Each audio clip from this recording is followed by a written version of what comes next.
chemins mènent à vous aujourd'hui sur l'île d'Oléron, plus précisément sur le site remarquable de Fort-Royer. En avant pour une balade.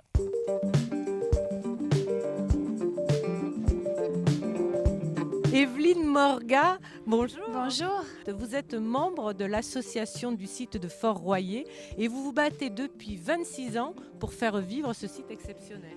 Oui, parce que justement, il est exceptionnel. C'est un petit domaine que les hommes ont creusé à la sueur du front, en fait, hein. Il y a un petit peu plus de 100 ans maintenant.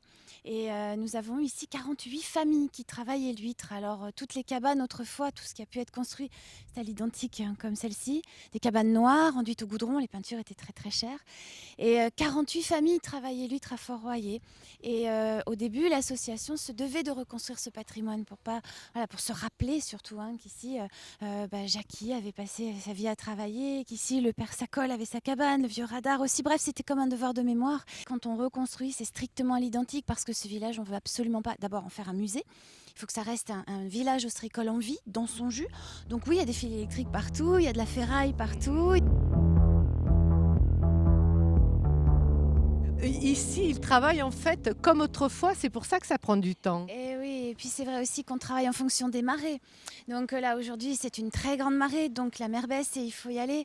Il y a le marché à fournir derrière, donc les huîtres, on va les chercher dans les bassins de stockage ou dans les marais. Il faut les mettre au dégorgeoir, donc ça, c'est assez strict, c'est 2 jours. Donc tout s'enchaîne et quand on les regarde travailler, on a vraiment le sentiment qu'ils ne s'arrêtent jamais. Pour avoir un simple numéro 3, c'est quand même 4 ans de travail. Alors pour obtenir des bijoux comme ceci, pour le coup, après les Oui, grosses des bijoux, c'est carrément le terme hein, pour dire des bijoux. les bijoux, il faut environ 5 ou 6 ans de travail et c'est vraiment de l'huître naturelle. Donc on travaille la forme, hein, parce qu'on va les embêter, on va les brasser, on va les tourner pour briser les pousses, pour qu'elles puissent s'arrondir, obtenir des coquillages les plus jolis possibles. Mais ce qui est vraiment très important, c'est que tout se fait au fil des saisons, au fil des marées, c'est vraiment de l'huître naturelle. On est à marée basse et alors la flore ici, on baigne de choses que l'on peut même carrément déguster quoi. Bien sûr, le bord de mer, en général, c'est un milieu très riche et au niveau des plantes, c'est un véritable livre qui s'ouvre. Donc là, les plantes des vases salés. Donc la salicorne, alors là, par exemple, elle est fleurie, puis elle commence à rougir de plaisir parce qu'elle a passé l'été au soleil, tout va bien. Et la salicorne, on peut la déguster, bien sûr, hein. Et donc là pour la déguster, comment on procède? Parce que je vais pas.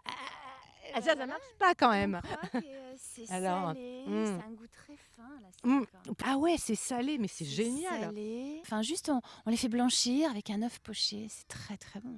On a partout, hein. Là, on a l'aubione aussi, ce que les enfants appellent couramment la chips de mer. Donc, toutes ces plantes autour du marais ont une histoire. Les hommes les ont pour tout, hein, quasiment utilisées.